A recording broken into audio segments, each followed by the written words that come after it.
Good afternoon. This is Dave Jones with Storm Center Communications and GeoCollaborate. This is your 5 p.m. update on Hurricane Ian that is located just south of Cuba, and it has intensified in the last several hours. It now has winds of 100 miles per hour. That makes it a Category 2 on the Saffir-Simpson scale, and you can see that spinning around and around just south of Cuba. As a matter of fact, the outflow from the storm is actually interacting with the frontal boundary over South Florida, kicking up showers and some thunderstorms. So indirectly responsible for those showers and storms. You're getting a taste of rain already in South Florida.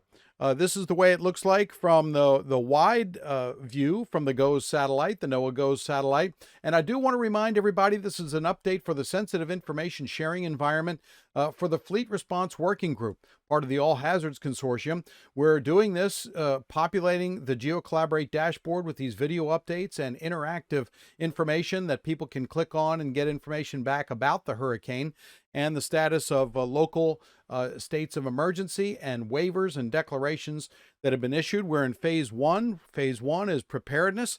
We're planning because we're going to have a landfall between 24 and 72 hours from now.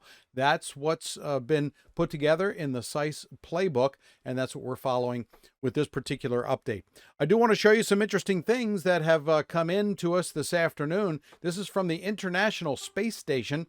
It was passing over Hurricane Ian earlier this afternoon, and we had these images downlinked from NASA, and you can see the spectacular swirl as the International Space Station passes over. So there's a lot more obvious spin in the atmosphere because Ian is now a Category 2 hurricane. I want to back out a little bit and show you the vantage point from the GOES satellite. While the space station, International Space Station, is orbiting at a low Earth orbit, this particular satellite is 22,300 miles up in space. You can see the spinning going on. This is, again, the mesosector. It's a mesoscale, meaning small scale sector. The satellite can really zoom in on and return images every single minute. So we're watching this very closely because we should be seeing an eye forming in the next 6 to 12 hours or so because the storm is rapidly intensifying. Again, a Category 2 and likely to make landfall in western Cuba as a Category 3 major hurricane. That may happen by the 11 p.m. update from the National Hurricane Center. We'll certainly keep you posted on that. I also want to show you a little wider sector. You can see in the lower right-hand corner, you can see Ian spinning around there, and those bursts of dark red, burgundy, and orange are thunderstorms that are spinning around the center. It's forming its eye wall so it can more efficiently evacuate air and clear the skies out so we can see that eye, and that will happen over the next, as I said, 6 to 12 hours. Certainly during the day tomorrow, it should have an eye. But you can see those outer bands that are kicking off showers and storms over South Florida, and that is evident too on the radar. I'll show you that in GeoCollaborate here in just a minute. But take a look at this image for a second and watch it. Compare the size of this storm versus the size of Florida. This is why if you are in an evacuation zone A, B, or C along the west coast of Florida, in Pinellas County or in Manatee County, don't make the decision that the storm is only going to hit the coastline. Look at that. It's very, very wide. The wind field is going to be very broad. As a matter of fact, when the storm gets close to Tampa Bay, tropical storm force winds are likely across the entire state to the east coast of Florida. So there's no holding back, folks. You really need to evacuate if you're ordered to evacuate. Remember, if an evacuation order is given for your area and you do not evacuate, rescue personnel will not respond should you need them at the height of the storm. This is critical to realize. So if you have any medical conditions, maybe expecting anytime soon, personnel will not be there to respond if you are in trouble if you do not evacuate in an evacuation zone. So we have a very broad storm, and it's getting broader in its wind field. As a matter of fact, I want to show you the GeoCollaborate dashboard here, and I'm going to go right over to it because you can see what's going on. Let Let me move this up a little bit. You can see the wind field. This is getting a little wider and wider each update because the Hurricane Hunter aircraft from the Air Force and NOAA are flying through this, and they're taking a great profile of the strong winds that are happening around the storm. I'll zoom in here just a little bit so you can see what's going on. This outer area here is the 34-knot wind area for Hurricane Ian. And if we get closer in on this yellow area is 50-knot winds. This 50-knot wind area is storm force winds. That means that winds are above 55 miles per hour, approaching 60 miles per hour, and the inner core of the hurricane is getting a larger area of winds, and that is 64 knots. That's 75 miles per hour or more. So this area is going to be expanding. You can see it already on the graphic here. See how narrow it's been down here as the storm has been intensifying and developing, but look how it's widening out. So remember, when Ian gets up towards the west coast of Florida, that wind field is going to be very strong. I'm going to show you the wind field prediction here in just a moment. But look at how the forecast is updated. The Hurricane Center is expecting Ian to intensify to a Category 3 storm prior to landfall in western Cuba. The winds are 100 miles per hour now. It only needs 11 more miles per hour in its intensity to get to Category 3. Category 3 starts at 111 to 129 miles per hour. So as it crosses this area of Cuba, yes, there are mountains here, but in an intensifying storm, as things are getting organized, these mountains really won't impact the storm that much. It'll be moving fast enough where we shouldn't see too much of a disruption in the circulation of Ian. But as you can see, the forecast for 2 o'clock in the afternoon during the day tomorrow is for a Category 4 hurricane. That's winds of 115 knots or 130 miles per hour. 130 miles per hour is expected, and then it's expected to increase in intensity even more. You can see this here, Category 4, 120 knots, which is 140 miles per hour. So 140 mile per hour storm with gusts to 160 miles per hour. You can see that there are storm surge warnings, expected 2 to 4 foot storm surge throughout the Keys, including the dry Tortugas here, extending all the way over here to Card Sound Bridge, the Card Sound Bridge, and then extending up Florida's west coast all the way past Naples to Bonita Beach. So Bonita Beach, all the way around the Keys and over to this area of Card Sound Bridge, expecting a 2 to 4 foot storm surge from the National Hurricane Center. If you find yourself living at sea level or a foot above, take cover because the storm surge could be over land. We're talking about 2 to 4 feet above normally dry ground. And so if we move our way to the north, all the way from just north of Naples, Bonita Beach, to the middle of Longboat Key, we have another storm surge expected of 4 to 7 feet because of this strong major hurricane, Category 4, even to Category 3 by 2 a.m. on Thursday, with winds of 130 miles per hour. That's still a major hurricane, pushing a lot of water towards the west coast of Florida. So we're expecting 4 to 7 foot storm surge and 5 to 8 foot storm surge up to Sarasota, the beaches of Sarasota. So the middle of Longboat Key is expecting, and down to Englewood is expecting a storm surge of 5 to 8 feet. That's 5 to 8 feet above normally dry ground. Let's move a little bit further to the north here. I'll zoom in just a tad and show you what's going on. Let me make this a little bit wider as well as we talk about this storm surge. I'm going to put the satellite loop in the corner, and I'll move over here for the expected storm surges for Tampa Bay. So you can see right here, Tampa Bay is expecting a 5 to 10 foot storm surge. That's what's predicted from the National Hurricane Center, 5 to 10 feet.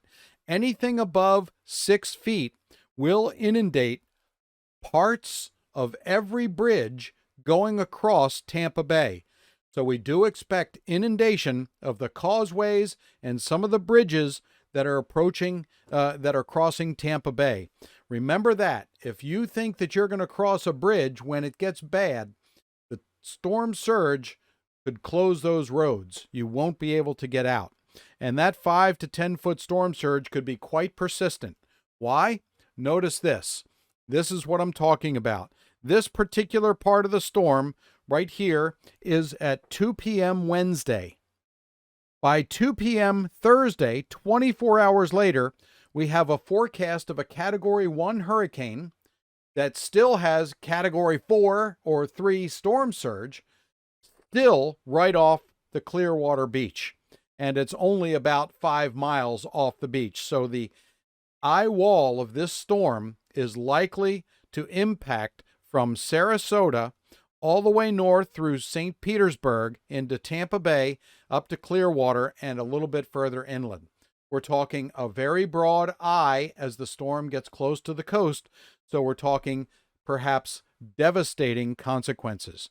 These are going to be storm surges unlike anybody alive today has seen in the past. If you've been in the Tampa Bay region in the last 5 to 10 years, you have never seen a storm surge that's going to happen with a landfall or close landfall here of Hurricane Ian during Wednesday well into Thursday, probably into Friday morning, with the strong winds around that hurricane pushing water into Tampa Bay.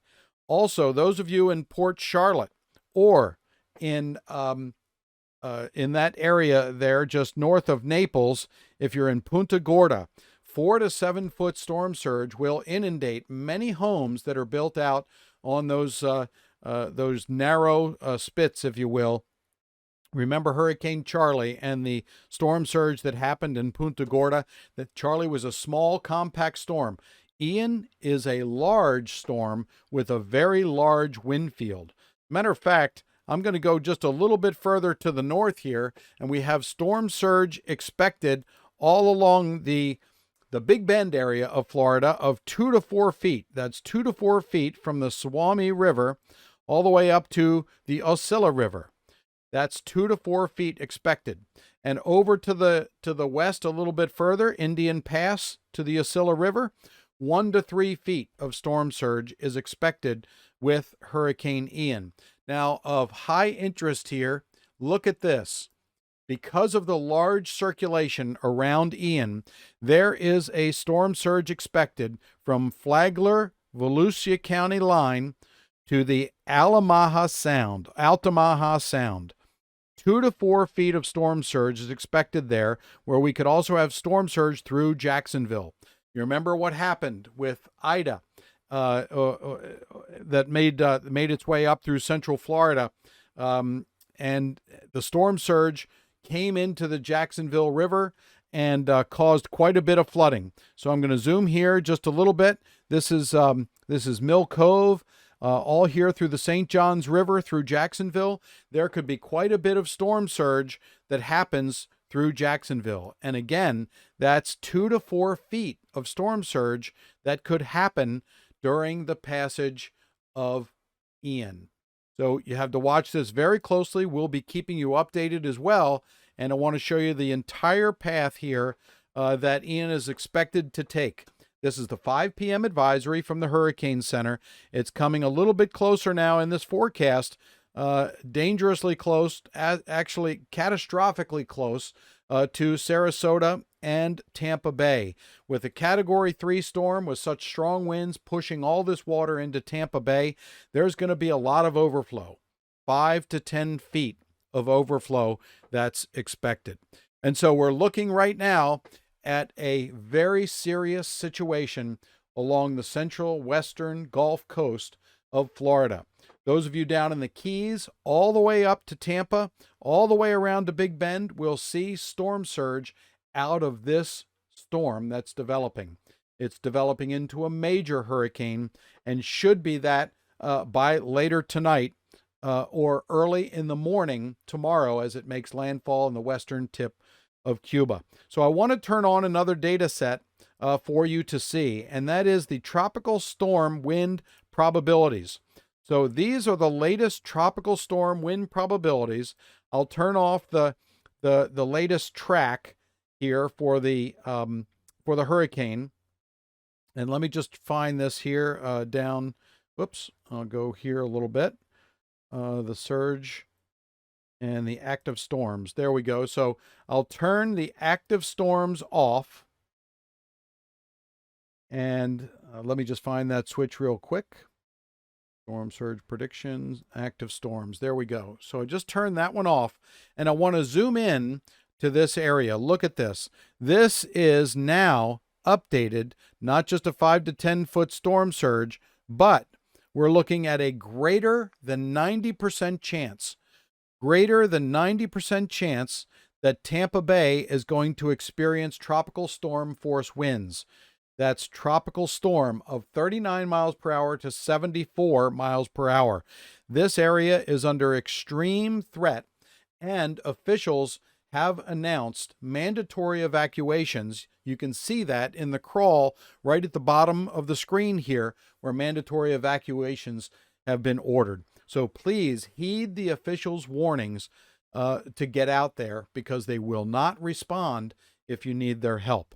So these tropical storm probabilities, look at this, extending all the way over to the East Coast. There's a 40 to 50% chance that Port St. Lucie, Melbourne, Palm Bay, Palm Coast up here, that Palm Coast probability here is a 60 to 70% chance of tropical storm force winds.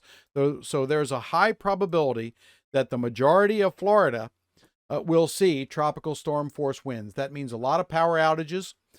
Since this update is for the Fleet Response Working Group, there are many utility bucket trucks on their way right now through to Georgia and to Florida. They're going to be staging in safe areas, and then once the storm passes and it's safe to come back in, they will be coming in to assess the damage. Any damage that occurs has to be done so utility crews can get in there safely to restore power. But this looks like a multiple day without power situation. So if you make sure that you charge your cell phones in the area, make sure if you're issued an evacuation order, you get out of there, and make sure that you go to a safe place that has a higher elevation. If you're looking for places to go, consult the web pages of your local emergency operations centers in your counties and in your states. But this is a significant storm that's going to be hitting Florida. I'm going to turn on the arrival of tropical storm force winds so I can explain the timing of this situation. So we're seeing the probability of tropical storm force winds, and displayed right now, I'll go back to doing this full screen. You can see the arrival of these winds. So we're looking at Tampa, St. Petersburg by 8 a.m. Wednesday. Tropical storm force winds should be upon you. This is the most likely situation for the arrival of tropical storm force winds. If you're watching down in the Keys tropical storm force should start arriving tomorrow at 2 p.m. in the afternoon, and then further up the Keys by Tuesday at 8 p.m., and then over towards south central Florida up to St. Pete, 8 a.m. Wednesday, tropical storm force winds are likely. But by 8 p.m. on Wednesday, 8 p.m. on Wednesday, this is the line I'm looking at right here, tropical storm force winds should be hitting Melbourne, Orlando, and all the way over to the Big Bend, north of Homosassa Springs. And so we're going to be experiencing tropical storm force winds, and then winds of 100 to 120 miles per hour are possible during this time where the storm is very, very close. I'll turn off these wind probabilities again, and I will turn on the active storms. So the active storm itself, so we can see what's happening there. So let me turn the wind probabilities off. And I did want to show you the forecast wind radii as well. So we have the initial radii of the storm. That's located right here south of Cuba. And I'm going to turn on the forecast wind radii. So there's the initial wind radii and the forecast wind radii. Let's see here. Wind probabilities. Here's the forecast wind radii. So now you see how wide the wind radii is going to get. You see it's fairly narrow, and I can measure this for you. Look at this. When the storm is a Category 3 storm, we're talking about a wind width here in the storm of approximately